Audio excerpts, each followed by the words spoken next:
তুমি ছুঁড়ে ফেলে দেবে এই ভয়ে আমি সিগারেট আজও লুকিয়ে, এখন তো কেউ বারণ আর করে না। তুমি চশমাটা খুলে রাখবে তাই আমি আজও ভুল করে পেছনে তাকাই, শুধু কালো ওই চোখ দুটো দেখি না।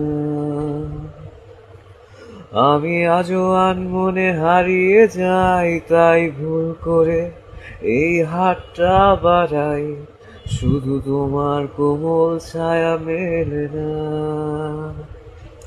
তুমি লিখবে আমায় এই ভেবে আমি আজও করি অপেক্ষা, তবে অপেক্ষার শেষ কবে জানি না। তুমি ভাবো না আজ আমায় নিয়ে।